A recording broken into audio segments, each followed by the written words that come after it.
You are listening to the podcast of the Mathias Corvinus Collegium, the largest talent management institute in Hungary. If you want to know more about our mission, please look up our English website at mcc.hu/en or check out our Facebook, Instagram, and Twitter channels.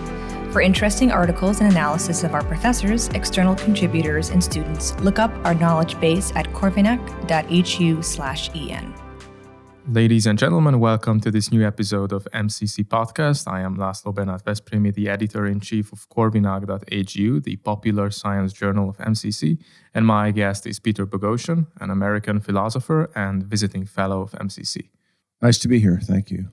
Now, Peter, you are very popular in the United States, and I think that a lot of people know your work, right? And you got very famous, especially with these fake articles of yours, which you have placed in feminist journals. But perhaps not a lot of people in Hungary have heard about that. So maybe I would first like you to maybe explain to our readers what you did there and why you did it. So with the fake papers, I saw that there was a problem in the peer-reviewed literature. And the problem that I identified was that it was corrupt and it wasn't producing statements and claims about the world that were true.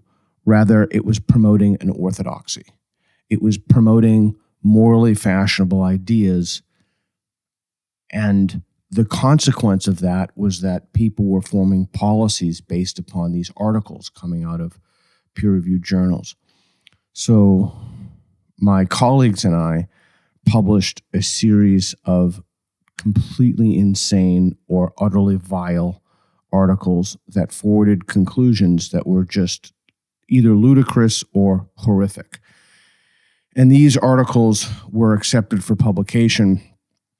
We eventually got, unfortunately, tragically almost, we got caught prematurely. So journalists from the Wall Street Journal found out what we had done. So someone from outside the system found out what we had done as opposed to someone within the system. In other words, it wasn't the editors, it wasn't the... So it was like, we had many more papers. How did they find out? Oh, I made a mistake. I made a key mistake.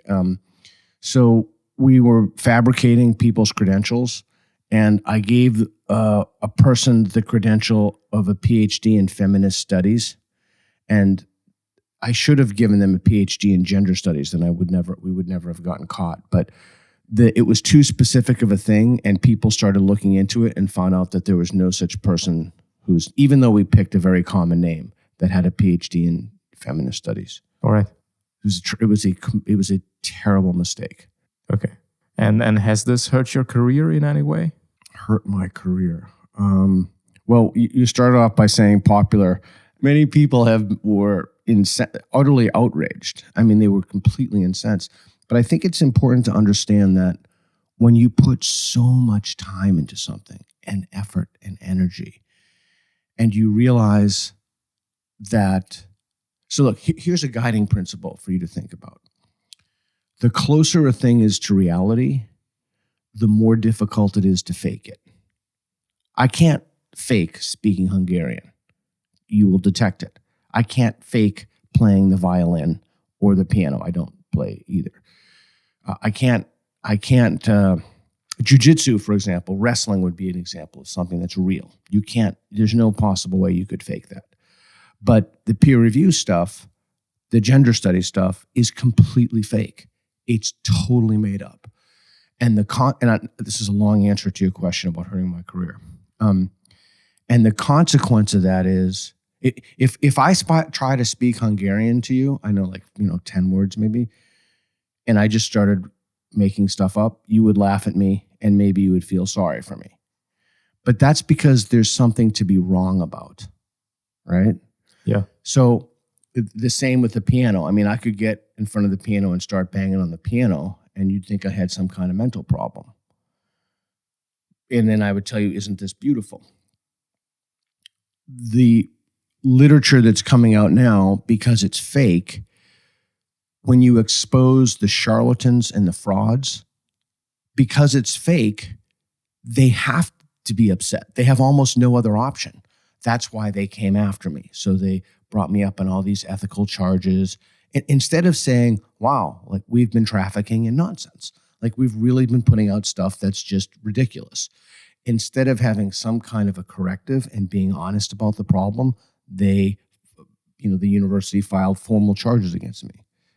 What I found amazing about one of your articles, which I believe was about the issue of rape among dogs. Yes. What was amazing for me was that I'm an historian. Of course, I've read papers related to the field of gender studies, and I just couldn't spot a single thing that was out of place. I would have accepted that. I wouldn't have thought that there was some kind of problem with it, because I'm used to reading this ridiculous kind of stuff. I don't write this kind of stuff, but I'm just used to reading, let's say, an abstract and not understanding a single word of it. Well, okay. So there are separate problems there. One is that specialists write to ever tiny audiences of people who understand almost nobody, even within a field. Like I would go to philosophy conferences, and I've been doing this my whole life, and I would sit in on a panel, and I wouldn't understand literally anything anybody's talking about. It's become so obscure, so irrelevant, so divorced from reality. So that's one problem. But back to the dog paper. People love that dog problem, paper. But we wrote it in such a way that it had to be false. It had to be false. We claim that, I can't remember the details, but that somebody sat in dog parks for just thousands of hours and closely examined the genitals of thousands of dogs and then interrogated their owners as to their sexual orientation. Okay, that's insane. Like, somebody is going around looking at your dog's genitals in a park for thousands of hours, day after day, and then we wrote in there, but never in the heavy rain. And that paper won an award. They gave us an award for that. I mean, that's how deranged the whole thing has become. It's amazing. It's truly remarkable. But you know what else it is? It's tragic. And the reason it's tragic is because with all the problems we have in society, the fake news, the Russian bot farms, I don't know if you've seen that on social media, with all the problems we have in society, we should have something we can trust. We should have something that has the imprimatur of rigor, justification, genuine scholarship, that when we have a question, we can look to the best minds who've tried to falsify things and look at their data and use that to form public policies. But we no longer have that. And it's tragic. So how did we get there? What are the intellectual roots of this entire phenomenon? It's a long answer. Basically, postmodernism got us there to a certain extent. Derrida, Foucault, Lyotard, they undermined the conditions of knowledge. It's far more complicated than that, because what the academy has become is, it's like a social status venture. You have to, I just tweeted something out about this. It's so much easier to criticize fashionable ideas when you're not in the academy. You're always chasing the next thing. You're chasing promotion. You're chasing tenure. You're chasing an article. You're chasing social acceptance from your peers. And then you're chasing, once you get tenure, which is a job for life, you're chasing full professorship. And so I would hear from people, I can't say anything. You're right about the corruption in scholarship, but I can't say anything until I'm a full professor. Okay, that's insane. Okay, so you already have a job for life, but there's something within that process that people go to that engenders a kind of submission. You're submissive to the process. You're submissive to your peers. You're submissive to the tenure committee. You're submissive to public opinion. And if you do that long enough, you create sheep. And what I find interesting about what you're telling me is that as an historian of the 20th century Hungarian history, a lot of what you're saying reminds me of these sort of years of transition that we had when Hungary became a communist dictatorship. Do you notice any totalitarian tendencies in what is happening in the United States? Yeah, there's no question. Okay, all these questions are pregnant. They're huge questions. There's no question that the answer to that is yes. and we see it on the fringe right, and we see it on the fringe left. But it's more conspicuous on the fringe left because they control the institutions. Look, when I grew up, it was the right who wanted to censor things. They wanted to censor lyrics and music. They wanted a song, NWA, I won't say it, something with attitude. They wanted to censor. But now that's had a switch. So we see actually a really interesting phenomenon in the culture war. It's no longer liberal versus conservative. It's become authoritarian versus anti-authoritarian. It's become the people like myself who value the liberty of others and the people who want to rob us of that liberty. And those can be liberals or conservatives. So it's a very interesting turn in the culture war. And I will say one more thing that's important. This is very important. I published a piece about this in the American Mind years ago. This is really important to understand the culture war and what's happening right now. So years ago, for example, in what I call Culture War 1.0, if Richard Dawkins, the famous evolutionary biologist, gave a lecture about biology and Christians disagreed, they would come to the lecture, they would ask what they considered to be difficult questions, they would hold an alternative, perhaps lecture the next night or the room next door to draw crowds away. But they would all play by the rules of engagement. Nobody would accuse Dawkins of rape. Nobody would bring a bullhorn in to shout him down. Nobody would assault him. They played by certain rules. Now we have people who simply do not play by those rules. So if you, like Joshua Katz at Princeton, who's here in MCC, if you say something that they don't like, they will come after you with a vengeance. And this is the other thing people don't understand. They control the mechanisms in the institution. They control diversity, equity, and inclusion offices. So they will make your life miserable. If nothing else, then waste a phenomenal amount of your time. And the very existence of that threat deters free speech.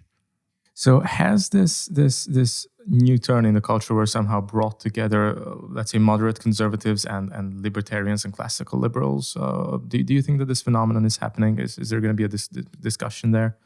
Yeah, I think you're already seeing it. It's brought together people who might not ordinarily be aligned on issues like abortion or gun control. Well, those are two issues in the United States, or Trump's border wall.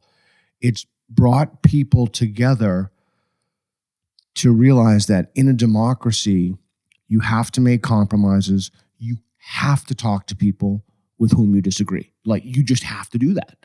Because if you don't do that, we're going to start killing each other. And one of the things that the far left is particularly good at is not only shaming, for example, me for having a conversation with someone, but they'll shame and ostracize and use the tools, social media tools, to shame anybody associated with me because I talk to someone else. So they even want to control who you talk to. Actually, that's a very old sort of communist tactics. They used it in Hungary in the past century. They said there was this expression that said, who's holding whose hand, right? This guy is holding that guy's hand. That guy is holding the hands of a fascist. Ergo, you are a fascist. Right, exactly. Yeah, it's the same playbook. Yeah. And the most interesting thing for me is what do the students actually think about this? What is in the mind of the students? Okay. Do they think this is okay? Okay, so this is your questions are good. They lend themselves to long answers. Here's the problem with that question. The problem with that question is that we have created an environment that makes it impossible for people to be honest. Impossible. So to be blunt with you, we have no idea what the students think because they're too afraid to come and say anything. They'll whisper something to you. They'll come to your office and say something. I went on a 10 university tour and I talked about social justice and what that means and what people can, free speech and what people can and cannot say in the classroom. And an amazing number of people would come up to me and say, I love this, thank you, but I just can't do it. So that leads me to believe, from what people have said to me and from what I've read from the Foundation for Individual Rights and Education, it's a very serious problem. I think the last statistic that I read was, I don't want to get it wrong, but a majority of people feel they cannot freely express themselves in their classroom. That's a huge problem. So it's not just the teachers, because obviously the teachers are afraid of losing their jobs, but I mean, the students shouldn't technically be afraid of anything, or am I wrong about that? Well, so it's the administration, it's the professoriate, it's the students, it's the people who run, it's the only way to think about this is these institutions have been ideologically captured. They just have been. And there are mechanisms in place to punish dissenting voices. And I know they've done it to me. I mean, the list of people they've done it to is virtually endless at this point.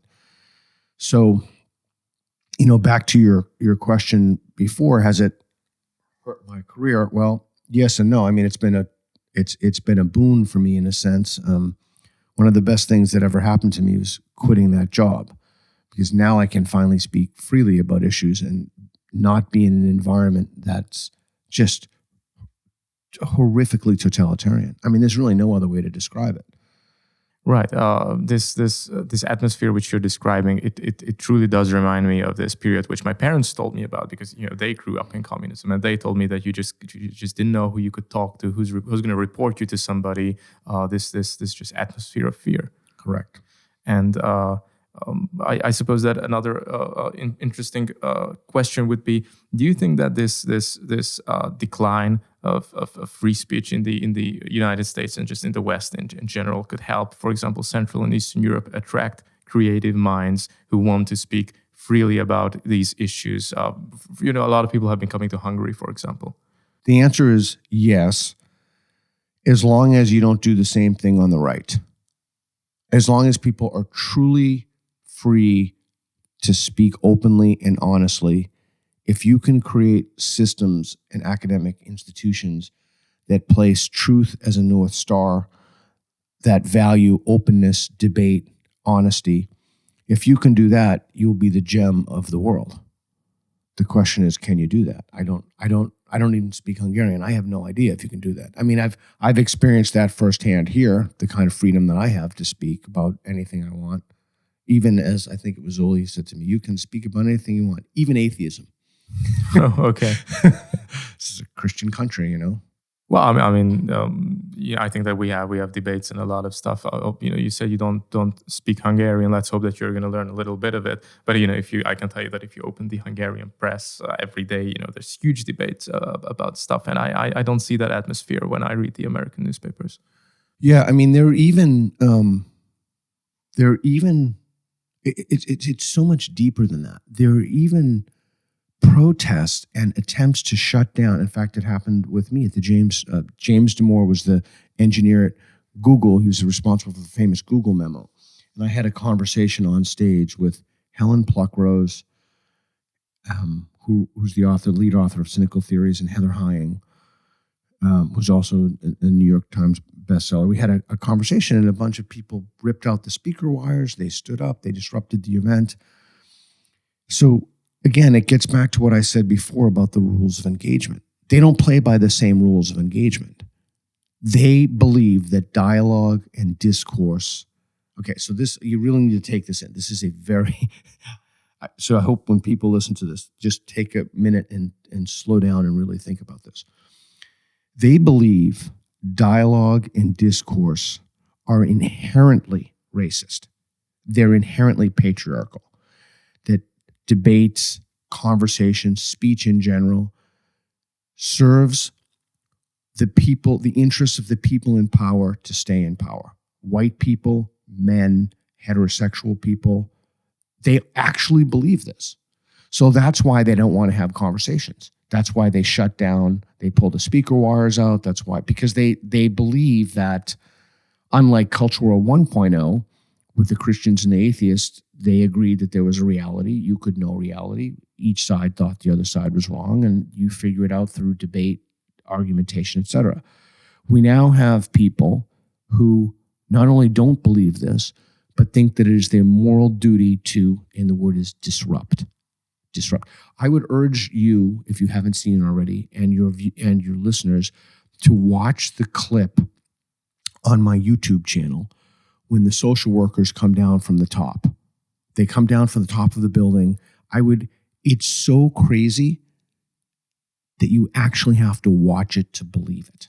But one of the things they say when I'm asking people questions, and that's the other thing about MCC, I do the same exercise where I ask people questions and I can show you the questions. Everybody here's like, that's great. We'd love to talk about that. Talk about anything you want. They don't want ideas discussed. They don't want ideas debated. Yeah, well, this is a pretty grim conclusion, but let's hope that things are gonna get better. Maybe in the US. Actually, I have to correct you if you don't mind. I hope they get worse. Okay, why? We have to make them worse.